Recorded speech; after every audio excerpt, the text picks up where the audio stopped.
This episode is brought to you by Progressive Insurance. What if comparing car insurance rates was as easy as putting on your favorite podcast? With Progressive, it is. Just visit the Progressive website to quote with all the coverages you want. You'll see Progressive's direct rate, then their tool will provide options from other companies so you can compare. All you need to do is choose the rate and coverage you like. Quote today at Progressive.com to join the over 28 million drivers who trust Progressive. Progressive Casualty Insurance Company and Affiliates. Comparison rates not available in all states or situations. Prices vary based on how you buy. Buying pants shouldn't take this much effort. Too many options, inconsistent sizing, and styles that don't work across your day. You want something comfortable, sharp, and reliable without guessing, returning, or buying 5 different pairs. That's why there's Jack Archer. Ah, yes. JackArcher.com simplifies everything with the Jet Setter Tech Pant. One versatile pair designed to take you from work to weekend without missing a beat. Easy to wear, easy to style, and easy to shop for. The Jet Setter Tech Pant is wrinkle-free, stain-resistant, and built for all-day comfort. They stretch, breathe, and hold their shape, giving you a consistent fit and polished look every time. Backed by thousands of 5-star reviews, they're the dependable pants you'll reach for daily. Jack Archer, ready when you are. For a limited time, get 15% off your first order with code GETJACK at jackarcher.com. Again, that's promo code GETJACK at jackarcher.com for 15% off your first order. Avoiding your unfinished home projects because you're not sure where to start? Thumbtack knows homes, so you don't have to. Don't know the difference between matte paint finish and satin? Or what that clunking sound from your dryer is? With Thumbtack, you don't have to be a home pro. You just have to hire one. You can hire top-rated pros, see price estimates, and read reviews, all on the app. Download today.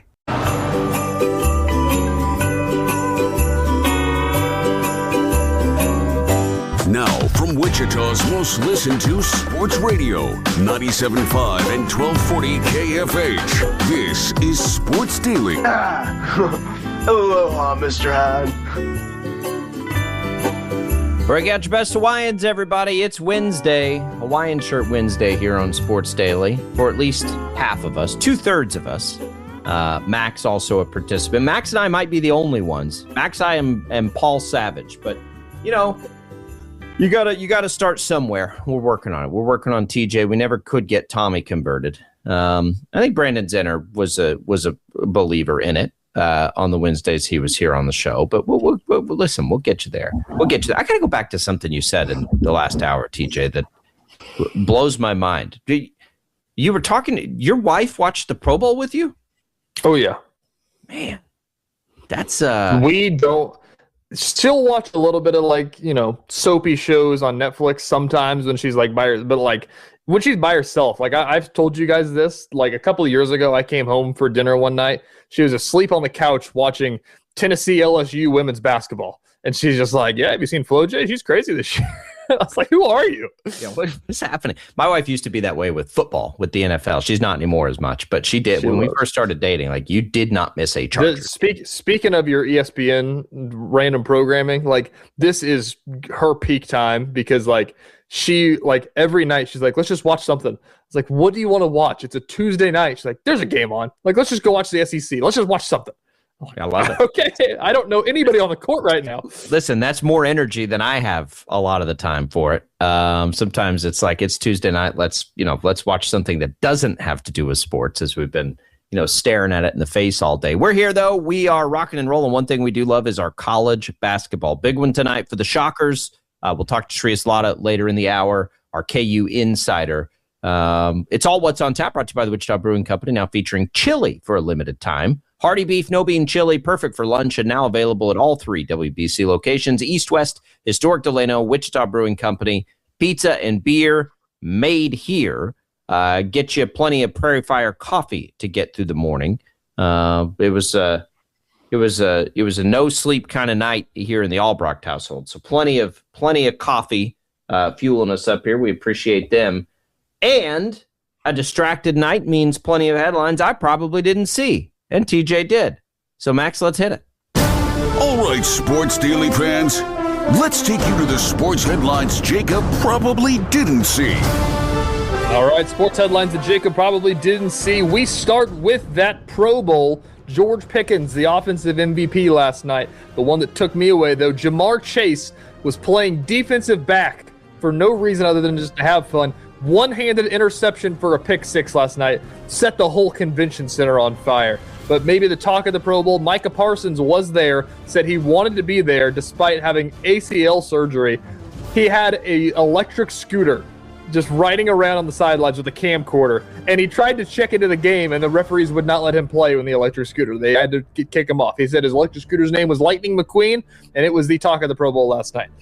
So that is headline. I missed that, and I shouldn't have, because I'm going to have to go now look and find some of the clips of that. That's what it needs to be. That's what it needs to be. It was a fun watch, like I said, for the first 12 minutes of the show.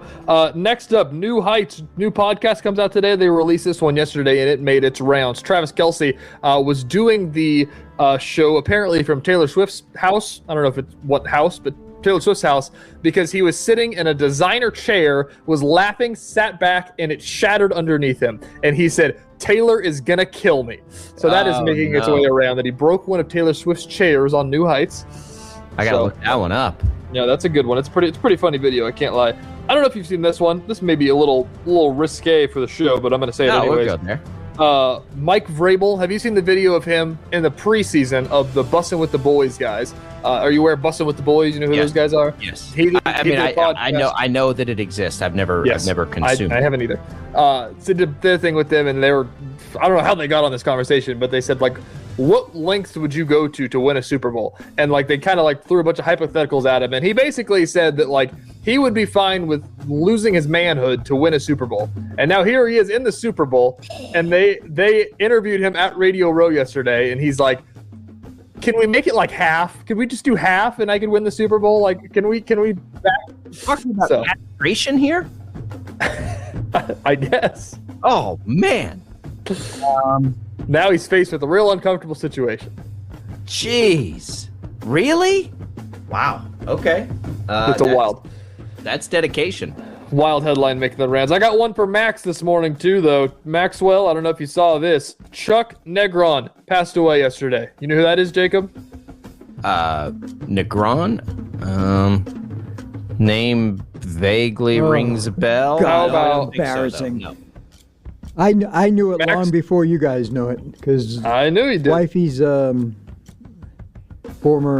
late husband's Three Dog Night. her late husband's Three Dog sister Night. was Jeremiah married was a bullfrog. Yeah, okay. No, I don't. I mean, to Chuck. I love music. I love bands. I am not tell you who the lead I agree. guitarist I or- probably couldn't have told you who Chuck Negron was, but I know who Three Dog Night is for sure. Oh, yeah. There's only one member left now. Really? Danny Hutton. My parents saw he them might be at the alive. Cotillion a couple of years ago, actually. Should have gone. Never knew what you missed. They came and played the Cotillion when? Chuck wasn't 2 with years him. ago. Chuck wasn't Did with you him. guys see that? Was he not? Did you see the Cotillion's going to host a wrestling event? Ooh. It's kind of like the I think it's like the minor league system of WWE. They're coming to do Cotillion. It's like that would be while you're probably sitting a pretty awesome place to see a wrestling match. while you're sitting at the tables that they have. Yeah, at the Cotillion. they obviously can make floor seats. Yeah. I don't know about the entrances. The entrances might get a little tough, and it might just be like a house show. Yeah, that was Cotillion's a good spot. Three Dog Night would have been a great Cotillion show. It's true. Yeah. Anyways, that's all I got. Those are the headlines for you. Those are good ones. Those are good ones. I've got to look up the Kelce. See, I got to look up the Kelce chair video now. I've got to look up the Micah Parsons buzzing around on a scooter video. This is why we need this. This is why we need this segment. TJ can enlighten. It's not just me. Listen, it's a lot of our listeners too. Was he enlighten at her us house? into what we missed. Yes. Was Matt. he at her house in Rhode Island? She has. I don't know. I don't know what house. I just know that it was her chair that was Newport. broken. Maybe it was at his house with her chair, but Taylor Swift's chair was broken. For those of you that care about the Taylor Swift furniture saga. I also imagine she's got probably more than one residence, if I had to guess. Yeah, probably more. Probably more than one. What do you think he's gonna do? I know. He could have gone and had fun. He wasn't a Pro Bowler this year, but he could have gone and had fun with the guys out there. Showed up on set at ESPN, done any of that. What did you put? What did we never came up with a wager for that. We need to come up with a way, not like Mike Vrabel castration wager or anything like that, but something a little lighter perhaps on the return. Cause I think he's coming back. I think he's soaking in the private life right now this offseason as much as he can. And I think he's probably preparing to come back. Now, if he does, like, is he ever going to give us a swan song year? Would you ever want to do that, by the way? Like, would you ever want to be a swan song? I would hate it. I would hate it. And it feels like it's a little bit of irony coming from two guys that are on television for a living and are fine with that part of it. But I agree. I don't like, I tell people that all the time. Like, whenever people ask me, like, I always like jest with them. And they're like, why did you want to go into TV? I'm like, oh, the glory and the fame, But like, I don't care at all about that kind of crap. Like, I wouldn't want to do that. Yeah, I don't either. Especially in the NFL. Like, I don't know. Maybe there's an argument to be made about like in baseball, but like in the NFL, like that does not sound fun. Like the Jeter getting cowboy boots every like that whole thing. I'm like, come on, man. Like, no, I don't. Nobody. That's what I'm saying. Like in the NFL, like maybe I'd be even less inclined because it's just like, wow, congrats on a great career, Travis Kelce. Welcome back to Mile High Stadium. Now we're going to try to tackle you into the ground and pummel you in the sport that we play. Like, I don't have any time for that. When Bruce left this show, it was, and we knew it was coming, and the responsibility you feel on something like that. We got to make this perfect for Bruce. He's been doing this forever, and so I'm trying to. And it was always be like this. It was like nothing, just that final segment. Give me about 90 seconds to say goodbye. And I'm like, I'm the same way. Like, I don't want that. Like, that kind of attention makes me uncomfortable. I know. We've talked. I don't know if I've talked to you that much about it, but we've talked a lot about in TV. There's a lot of people that do the swans, and like you said, like a lot of them are like, hey, here's a minute, like, thanks for everything, I'm leaving. And then some people do it's like, yeah, we're gonna blow out a half hour of the show, like we're doing this. Done that for the legends on K-Witch. Now that was not by their choice; they were told they were doing that. But like, I am big on the Irish goodbye. Yeah. My grandpa was the best Irish goodbyer, like the world famous at disappearing. And I just like that kind of I don't mind it. Attention doesn't make me uncomfortable. It couldn't be if you did our line of work. That kind of attention, though, kind of makes me uncomfortable. Like, I don't need everybody fussing over that. Like, no. Like, we're fine. I get it. I don't know. I don't think he will, which just means every offseason is like this. Like, well, are you or aren't you? Andy Reid even more so. Andy Reid would hate that. We don't even talk about Andy Reid retiring anymore, which is so funny because that was every offseason for about 4. It was like, is this it? And I'm like, where? Why does anybody, like, what, is he said something? Like, this guy seems to me like you're going to have to pry him off the field at some point. Kelsey's not maybe the same as Andy Reid, but yeah, I don't know. I think Andy Reid wouldn't want the attention of that either. It feels like one day they'll walk in and be like, all right, everybody, I'm done. Thanks for everything. I'm gonna do the next thing now, and you guys can all just move right along. And I think that's what we're gonna get from Kelce. And I think if he was gonna do it, it would have already happened. I really do. Like, why would he wait 2 months to retire? Maybe after the Super Bowl, I guess. You don't want to take the attention away from that. I think he's coming back. We got to come up with a wager on that. All right, when we come back, let's get you ready for Shockers Charlotte tonight. What do we expect? 97.5 and 1240 KFH. From the Accident Recovery Team Traffic Center, don't worry about me, I called ART. Traffic. Give yourself a few extra minutes heading onto K96 eastbound from I-235. Traffic is backed up to 37th Street. The main roads are looking good. No major problems. From the Accident Recovery Team Traffic Center, that's your Odyssey Wichita traffic. Weather. A few sprinkles this morning, otherwise cloudy and cool. High temperature 43, northwest wind 5 to 15. Becoming clear with some fog late tonight, overnight low 25. Sunny, breezy, and warmer on Thursday, a high of 60. More sunshine on Friday and a high of 62. That's your forecast from Storm Team 12. I'm meteorologist Jake Dunn. Basically, get out of the way. The Dan Patrick Show. Dan Patrick. You know, the Rams moving forward, the big question is going to be about Matthew Stafford, and Sean McVay did not want to hear that question. Do you expect Matthew Stafford to be back next season? Yeah, if he still wants to play, what the hell kind of question is that? I don't think it's a silly question. The Dan Patrick Show. Dan and the Danettes and you. The Dan Patrick Show. Middays from 11 until 2 on 97.5 and 1240 KFH.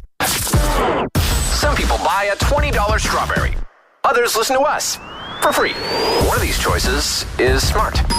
97.5 and 1240 KFH. Oh, okay, take it easy. We're going on the air. This is Sports Daily on KFH. All right, welcome back in, everybody, to Sports Daily. Breaking my heart during the break. Our buddy Brandon Zinner, who I said I thought was sort of in on Hawaiian Shirt Wednesday, says he's not. But that's okay. It's all right. Look, no big deal. I get it. You guys want to Scrooge out. I don't know what the resistance is all about. You know the sound whenever your alarm goes off in the morning? You know how it like sends you into that shock of like, oh, it makes you want to throw up, and then you hear it throughout the day and it makes you want to throw up whenever you hear that sound again? Is that what you feel like when you hear Max? I hear that stupid music? Ukulele turn on. Oh God. Well, I want you to just take a minute, take a breath, and realize what you sound like right now. Okay? That level of Scrooge, that level of grump. You're not old enough for that yet. That usually develops later in life. I just, I don't know what to tell you. Just enjoy life. Have a little fun. I think this is more so less of that Scrooge and more so the feeling of like when your dad does something that's annoying or embarrassing. That like the age gap here is where I can feel that towards you two and just say, but that is the entire purpose of it, right? That's the whole point of Hawaiian Shirt Wednesday.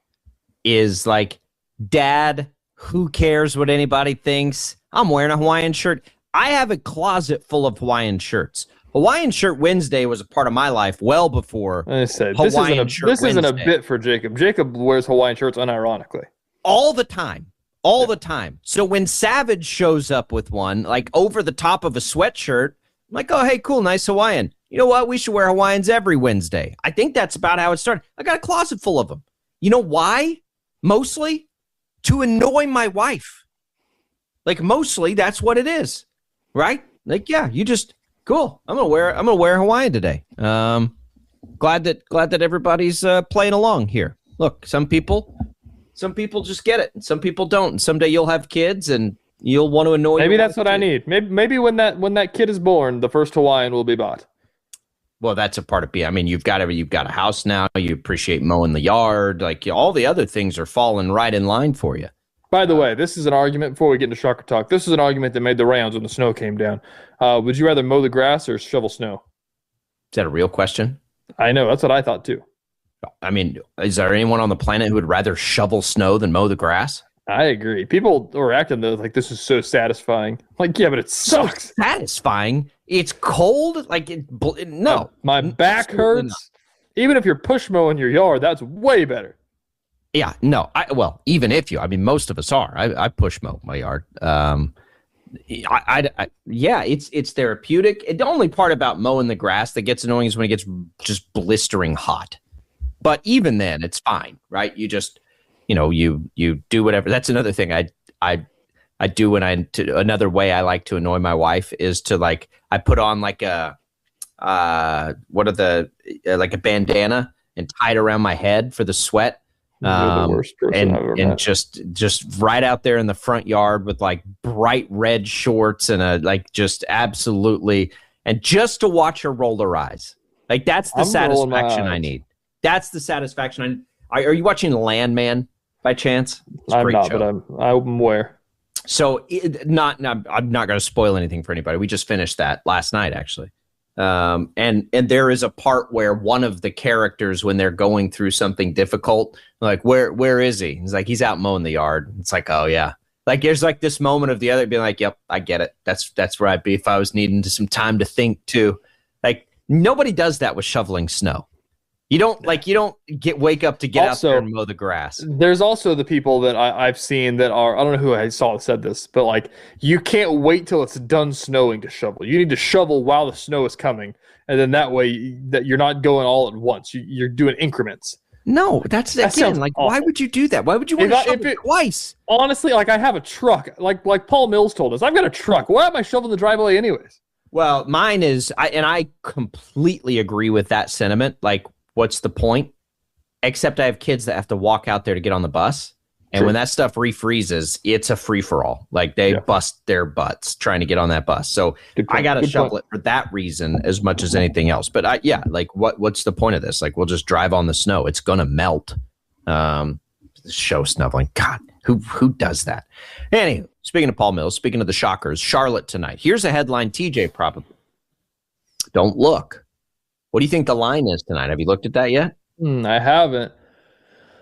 Oh, man. Are they going to be favored over Charlotte? I think that Charlotte is probably a 2-point favorite. I mean, you're as off on a line as I can remember us guessing lines. And that's fine. It's not like I would have been the same way had I not looked at this. Was it like Charlotte by 10? More off on that line. Is it like Charlotte by 10? It's the Shockers by 9.5. What the hell is that? So before, like when I was last night kind of just getting ready for things we're going to talk about on the show and everything. And I'm looking at, and I did this a little bit yesterday too, like Charlotte, where do you think Charlotte and KenPom, where do you think they rank in the American? They're like 70, I think, aren't they? No, they're above the Shockers. They're the 7th best KenPom team. You're right. Yeah, that's right. Coach Mills talked about that because their non-con was terrible. And they were missing players, he said, right? Yes. So they lost to Davidson, Virginia Tech, Appalachian State, Illinois State, Richmond, Utah State, and Charleston. And then they got into conference play and they've only lost 2 games. It's a perfect example of why this stuff is so hard. Now, typically, and this is where I've always thought, like, if you're a bettor, there are some advantages to catch in college basketball. That would be the kind of thing that you'd be talking about there. But I will tell you, TJ, that if you go and look, so the overall this season, in the conference, they're only averaging about 3.5 more points a game. They're actually giving up a little bit more than they were in the non-con. So, like, when you hear Mills tell us it's like a different looking team because they had some injuries and things, like, I don't really know how to set an expectation for this. But 9.5 point favorites is wild to think about. Wichita State should have beat them the first time they played, right? I don't think anybody disagrees with that. But I also don't think if you're Charlotte, you're accidentally now 9 games into conference 7-2. Yeah. You know what I mean? It's just so weird. I'm digging deep into this now. They beat the Shaw Bears, which is the Division II school in the CIAA, by 4 points in November. The net does not disagree either. The net is kind of the same way. That's so wild. I don't remember a polarizing, I don't know if that's the right word, discrepancy between your overall season and your conference season that I'm looking at with Charlotte. We'll see. I do think, though, it should probably help us recalibrate tonight. It's weird. This is a really weird one because, like, look at, they beat UTSA. They beat UTSA like a drum. They beat Rice by 1. They beat Tulane by 3. They only beat East Carolina by 3. So it's like they're beating teams that they should be beating, but not very much. But then they find ways to beat good teams too. They got drummed by Tulsa and Temple are their 2 losses. They should have lost to the Shockers.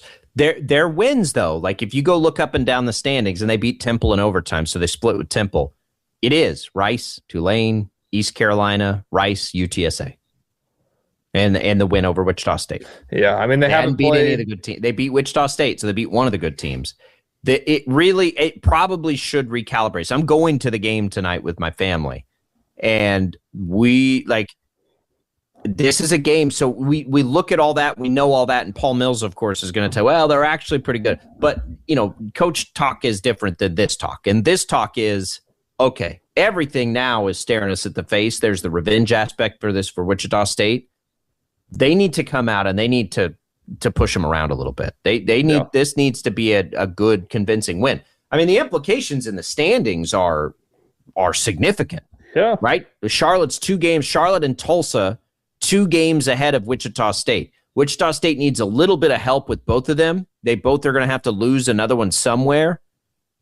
The Shockers, though, they can handle business a little bit because they play them each again. Charlotte tonight and Tulsa later in the year at home. That when we talk about everything being in front of the Shockers, everything's in front of the Shockers. Yep. Right? Like their opportunities are right there in front of them to go do whatever it is that they're going to do. There is some control left with this many games to play for Wichita State. Wichita State hasn't even played. I mean, would you say they've played the softer portion of their American schedule yet? I don't know, halfway there. They really don't. They don't really get one. They do get East Carolina. It doesn't again. really get that much easier. Yeah, they get Tulane, they get East Carolina again. Those are both road games, though, and they get UTSA, which is a road game. So you can look at that a lot of different ways. But the softer games that they'll play are all on the road. Now, they have plenty of opportunities left in that, too, though. Charlotte, South Florida, Tulsa, Temple, teams, FAU, teams they need to beat are all still on the schedule as well. So it really is. Like, if the Shockers are great down the stretch, they will be in control. Let's say the Shockers, we all call it 5 losses. Is it going to be 5? I don't even know if it's going to be 5. I mean, I guess, Tulsa would have to lose 3. So they have 9 games left. Do they have 8-1 in them? The Shockers? Yeah. Depends if you can beat Tulsa and Memphis. See, I think they could have it in them. Now you got to go to Memphis, but Tulsa you get back at home, and Tulsa's really good. Like I'm looking at the Ken Palm says, what'd you say, 8-1? They've got 7-2. Yeah, and that may be good enough for second. I don't know if it'd be good enough for first. The thing is, though, to your point that you always make that I push back on, I'll take this side today, is that winning this conference is great, but if you want to get to March Madness, second place is sure. But listen, second place in the conference this year with the new layout is significant. Like, can you win 3 games in Birmingham is all you have to do. You don't have to win 5 like we used to have to. Like, if you can go down there and win 1, 2, 3, you're in March Madness. If you win the conference, you have to win 2 games. I believe, I'll have to look at it, but it's the gauntlet. They're building it up that way. If you're going to be, East Carolina, if East Carolina snuck in, they'd have to win 8 games.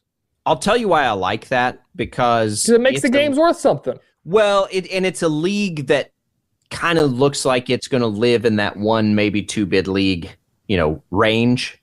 So you're making, if we know that winning the conference tournament is a part of it, then you have to add emphasis to the regular season. So yes, I think I like it. I mean, I like that they're doing this. It's and I thought you were going to go this way, is that it doesn't really matter what they do in these games. If this was a year for Wichita State where, they're coming off of a couple of top 3 finishes in the American and you're feeling good, then I would be like, let's just get to the tournament. That's not the case, right? I don't think it is. I'm with you. I always take this side of it where the games matter, and they have to matter because you want to win conference championships. Well, and right now for Wichita State, you're trying to reignite a fan base. That's right? True. We know this. We use the example all the time, but it's not just the example of the TBT this summer. This goes back forever. If you can get fans on board with the idea of it's a big game, fans are they'll be there. That game against Memphis, they almost sold it out. Awesome crowd. They almost sold it out last year against K-State for a team that we watched lose to UMKC the game before. And I get that that's a little bit of a K-State push in that as well, but they showed up. You know why they did that? Because it's it's K-State, that's a big game. There was a good crowd against Memphis and a blizzard because it's it's Memphis, that's a big game. Do fans care about Charlotte, even though they're first place in the conference? Probably not. It's not as big of a name. That's the hard part of this. Yeah, so that's the weekday 6:30, right? Like that'll make it hard to justify too. But what it won't do is, let's say, what is FAU to finish the season? A 4:00 game on what I think is a Sunday, Saturday. Saturday at 4:00 game against FAU, national TV, and you got a chance to, let's say you got a chance to win the league or even finish top 3, top 2. That buys on the line. Those buy. How many teams in the new tournament format get it? 2? I think a lot of them get buys, just no matter what buy you get. The one I think it's only the top 2, right? I'll look it up. Whatever. I haven't dug into that yet, and I should. That's going to become a big crowd at that point. So I think when you look at these kinds of games against Charlotte, it reminds me maybe a little of the North Texas game. Like there's something on the line tonight. There's something on the line. We look at it and care more about, can they bounce back? Can they not let one loss turn into 2 losses? Can they do the things like I'm looking at it still is this team showing us they can win a conference tournament? Mm-hmm. But they're right there in the standings. They're right there. 1 and 2 get buys all the way to the semifinals. 3 and 4 get buys all the way to the quarterfinals. Okay. 5 and 6 get a bye to the second round, and then the first round is 7, 8, 9, 10. Well, it justifies our top 4 in the league. I think you were with me on that before the season. Like the base, the floor needed to be top 4 in the league.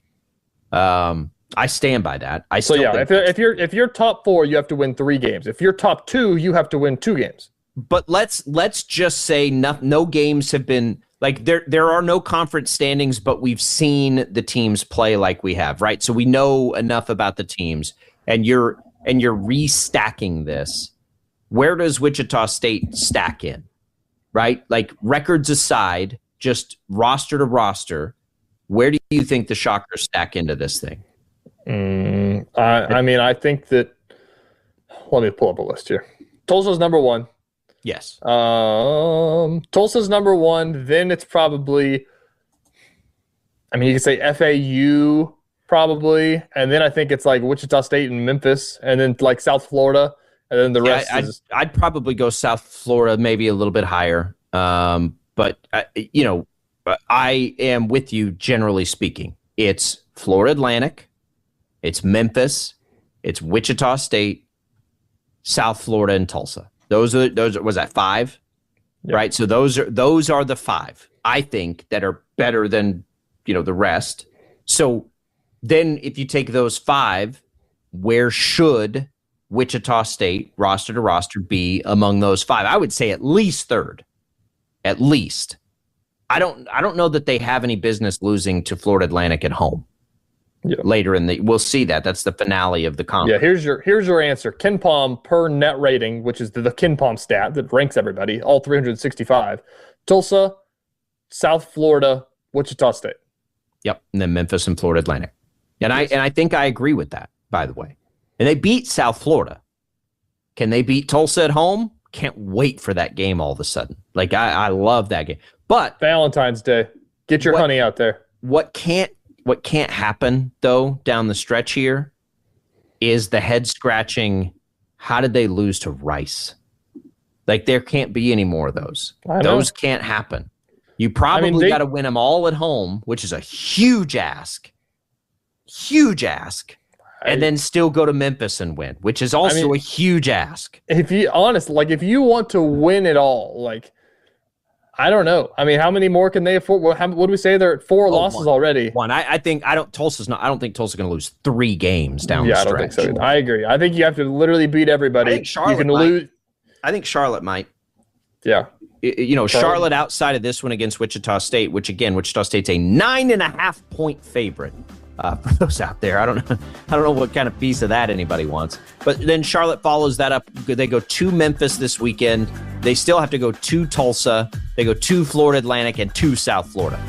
I'll bet you Charlotte loses at least 4 conference games more, and I think it could be more than that. But we'll find out tonight. I can't wait to watch it. Shockers will play over on KEYN. When we return, we'll go to a little KU talk again. Trace Lotta joins us, our KU Insider, next on Sports Daily.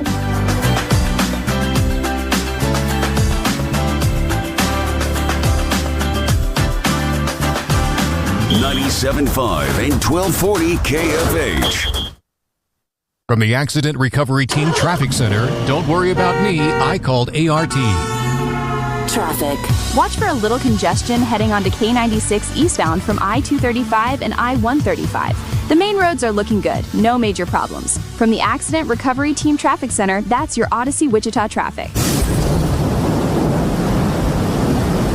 Weather.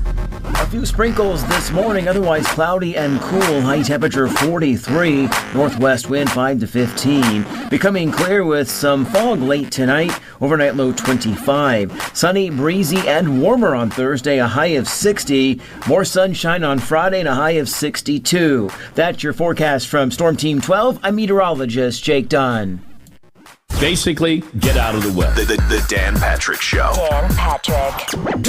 First thing I thought of when I was told this, and even said this back to the voter, I go, well, what's this mean for Tom Brady? And he goes, I didn't even think of that. I said, well, be consistent. Now, are you going to vote for Belichick next year? If you didn't vote for him this year, so you're going to say, I'm holding him accountable.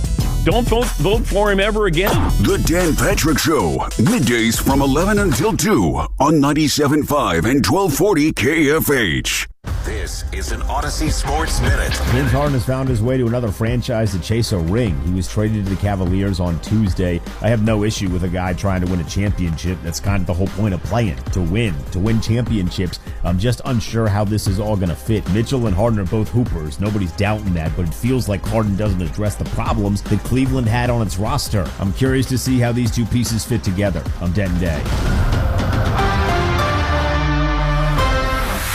Tide is the official sponsor of Odyssey's big game coverage. Tune in all week long for nonstop previews and analysis leading up to kickoff on February 8th. If it's gotta be clean, it's gotta be Tide.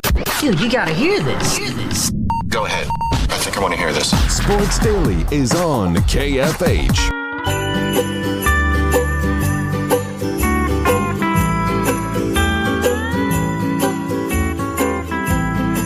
The Island Vibe. I don't know what you have against the islands. Happy Hawaiian Shirt Wednesday, everybody. Glad to be here with you on Sports Daily. Jake Albracht, TJ Cleveland. We are rocking and rolling through this Wednesday.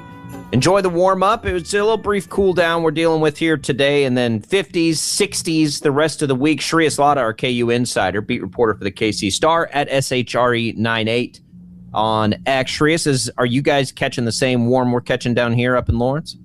I haven't checked the weather today. I think it's getting warmer though. Thank God. I'm tired of the cold weather. Are you mow the grass or shovel the snow? Which do you prefer as a man's activity? Can I say none of the above? I guess I guess I'm shovel the snow because I haven't had a house yet to mow the grass. Okay. But besides when I was a kid, just wait. You'll be Hank Hilling it with the rest of us soon enough. Soon enough. Is Hank Hill still? Oh, they redid King of the Hill. Actually, I didn't watch the new ones. Damn it, Bobby! One of the all-time most underrated shows ever is King of the Hill. Just an incredible show. Those are the towns I grew up in, by the way. Like that is my life growing up. All right, Shreyas. So look, you'd asked me on Monday what we'd be talking about. It's the Darren Peterson sat out the second half against BYU. You asked me today, and it's the Darren Peterson played the whole game, ice water in his veins, didn't play very well, but still hit the two biggest shots of the game. Welcome back to the Darren Peterson experience, everybody. Yeah, that was one of the most interesting games up to those last 90 seconds. I'd say that was the worst Darren Peterson game he's had. And then you blink, he hits two big shots. KU somehow won that game. I'm stressed out of my mind in Lubbock trying to rewrite half my story in the last 15 seconds. It came out well, both stories that I did there. I was happy about that. But honestly, he's so talented, man. I mean, it's just let's just be happy he's playing basketball. Be grateful that you're getting to watch him play college basketball because he should be in the league right now. I know everyone wants to talk about the cramp stuff. He's clearly not moving, I think, as well as you hope. I don't know if you guys saw that against Texas Tech. I saw him hobbling back on defense one time, but to me it was more about he just didn't look good. Yeah. And I did see that, and then he sat out for a minute, and I was texting TJ. I was like, does he have the wraps on? Like, is he done? And I thought he was done. And that point, remember when he went out in the second half where yeah, that's what I'm talking about. Yeah. I was like, I think he might be done. And then he came back. I'm like, oh, he's coming back. It seems like Bill's just kind of, they're kind of like, okay, it's going to have to be a little bit of a pain management thing. To me, everything I've heard, like these grand conspiracy theories that I'm seeing on Twitter, guys, nobody's doing any real reporting. Get the camp on the phone. Do something. The national guys haven't got anybody on the phone. And obviously I talked to his coach last week. I've been texting him, talking to some people in his camp. Like, he has cramps, guys. They have legitimate cramps. This is not some grand conspiracy that his agent is telling him to come out of the game. Yes, it was weird that one of the associate ADs talked to his agent, but that's not that crazy because his agent was also talking to a bunch of NBA execs.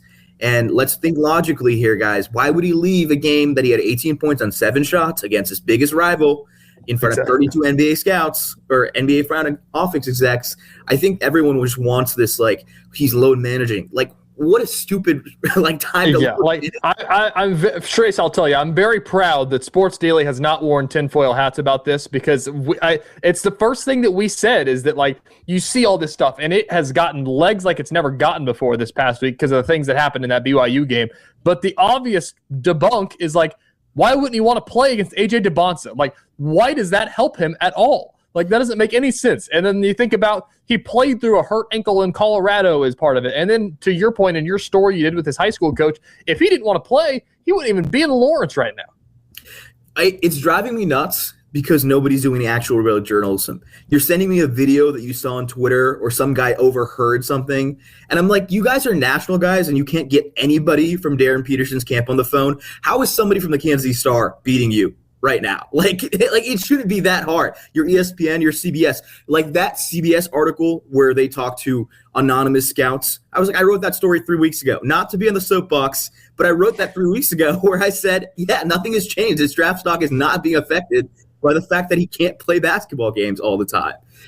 It's just, this entire situation has just made me realize the reporting world is filled with lazy people that don't want to go out there and actually do the work, and will put conjecture out there instead of having conversations, trying to figure out what's going on, and thinking logically about things. There is a difference in a blogger and but this was CBS. I know. I get it. Reporter. AI is going to be writing for CBS before too long, Trey. It's like, let's be real about it. They will be. So, like, to me, it's always been logical. When we see him, which game did he miss the dunk and land flat on the small of his back? Mm-hmm. And then the Colorado game where he rolls his ankle and comes back in, versus a cramp means an immediate departure from the game and no return. Like, to me, the logical answer to all of this is nobody knows what's causing the cramps. Nobody knows when they're going to come, but if and when they come, that's it for that game. Like, they're not going to push through the cramps, either because he can't, because they don't want him to, whatever it is. Like, that's what it is. If he cramps, he's out for the game. And nothing has changed about that. And I think that's what people don't understand. You can say they're being overly cautious. I'm not sitting there and disagreeing with that sentiment. But I do think there is he genuinely has this cramping issue. And if he didn't, he would not be sitting or missing these games. Like, we haven't seen him look good burst-wise as much as he did in the BYU game. But if you go back and watch the Bill Self press conference, he talked about how he typically at halftime goes to the bike and he starts biking and he does all that stuff. And I don't think he was quite doing it at that game. Like, there's a lot of sentiment from even like national radio, like Aaron Torres, or Andrew, yesterday on Fox Sports. I was getting it with a little bit because he was like, he sent me a tweet on Twitter of like, oh, like, did you see? It's weird, man. He's not doing. I was like, well, he always has a heating pad on. Like, that's nothing new. If you watch any Kansas game, he's either has a heating pad on, or he's talking to a trainer, or he's stretching out. One of the three activities is happening, or he's off to the side on the exercise bike. There's like 4 things happening when he has cramps. It just depends on the severity of the cramp and what's happening. And just because you can't see it doesn't mean it's not happening. I think that's the biggest thing people don't realize. Just because the camera's not showing him on the sideline getting treatment doesn't mean he doesn't have some kind of issue. I think the biggest thing with me with this entire situation is people can't see cramps. People can physically see a turned ankle. So nobody wants to give him grace because it's something they clearly have not solved yet. We're in February. I thought it would be solved by now. I'm not like – I am a little surprised that it's still an issue, but at this point, it is what it is. It's February 4th. We're probably going to have to deal with it until the end of the season. And at that point, you just hope he can play through whatever he has come March when they're in the Sweet 16 and they desperately need him to play 35 minutes a game. Listen, Shreyas, people are going to think that we're carrying water for Darren Peterson here. This is just journalism, business, and ethics. You take that class. I was like my sophomore year, I took that class of the way that you have to do things to verify things. Going back to Texas Tech, I kind of listened to the press conference. I didn't know if you got a better read on this or not. Did he cramp and come back in, or was there no cramps? Bill Self basically said, I didn't ask him. I don't want to know. I think he was playing through cramps a little bit. Which is good, right? Discomfort. Yeah, I think it's good. And I mean, honestly, to be honest with you, he was like in the second half, he was non-existent for almost every time until the last 90 seconds. Like I've never seen him be a complete non-factor in a half until I saw the Texas Tech game. And then you see the last two shots, he hit two biggest shots of his career so far. And they come out with a win. They basically steal a win in Lubbock, which they had no business winning. I mean, I wrote about it in my story. They were out-rebounded on the offensive glass. They turned the ball over more. They had more three-point shots made, Texas Tech did, than Kansas, like 12-6. And somehow KU won that game. Like that is a gritty, quintessential Bill Self road win that I think has been missing from these type of squads in the last few years. To me, and I agree with you, I thought that was as good as Bill Self. Like, whenever you say he's one of the best, like, go back and watch the things that he did in that to stop the Tech run, like all the different little tiny things that were happening. But it also tells us a little bit about this team. They didn't look that good. In fact, they look pretty bad offensively, even with Peterson out there. But that's that defense. They have two bigs. They can switch 5 defenders. They have 2 bigs guarding point guards out there, and they can both do it and do it fine. If that's the floor, right? If the floor is that level of defense, I think the ceiling is as high as we can get it. The problem to me, Shreyas, is how good is the offense? Because Darren's going to get easy buckets in certain games, but I thought that was a good example of he's not good, because I agree, he wasn't. Mm-hmm. They struggled offensively. They absolutely did. I think it was interesting. I felt like they really struggled shooting the ball. They only had, I think, until the Darren Peterson kind of 2 miracle threes, really, they had 4 3-pointers made all game. You can't win a lot of basketball games where your opponent makes 12 and you make 4 and somehow come out on top. And they did, because they did a great job of getting inside and getting some good buckets late in the game. Offensively, it was not a great game for anybody. It looked like, you go back and look at the stat sheet, I think Melvin Council was the only one who shot decently. It was a weird game. Tiller was non-existent outside of that one really nice and one shot. I think they need to play a little more offense through him. Flory didn't have a particularly great offensive game, but that defense lets you hang around a lot of games they have no business hanging around in. And if the offense could figure it out like they did, in those last 10 minutes of that Texas Tech game, it's going to win you a lot of basketball games. Like that defense is top 5, top 10 in the nation when they're locked in good, right? That offense is not top 10, but it can be top 10 if Darren and the offense is looking as good as it did against BYU or Iowa State or Baylor.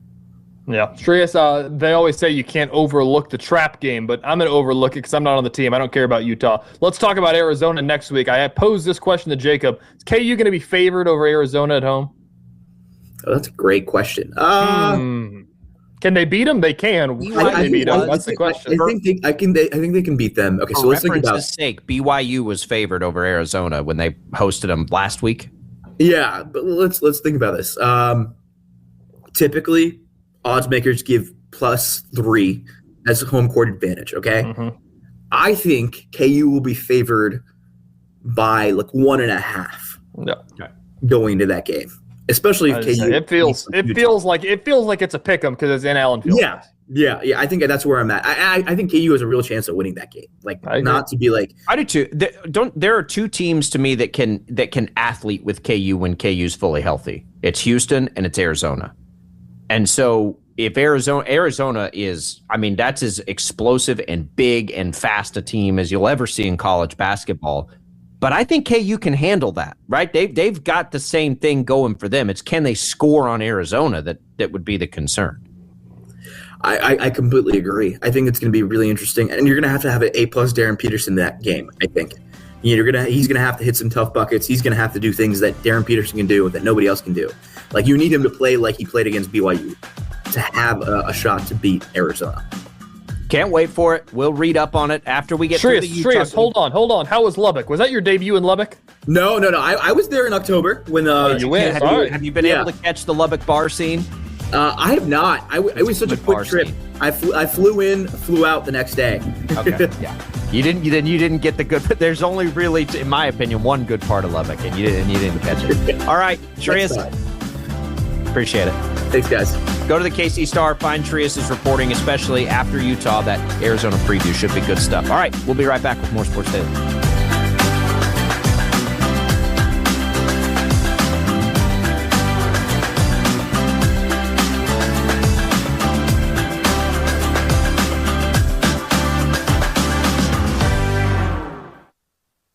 Basically, get out of the way. The Dan Patrick Show. Dan Patrick. First thing I thought of when I was told this, and even said this back to the voter, I go, well, what's this mean for Tom Brady? And he goes, I didn't even think of that. I said, well, be consistent. Now, are you going to vote for Belichick next year? If you didn't vote for him this year, so you're going to say, I'm holding him accountable.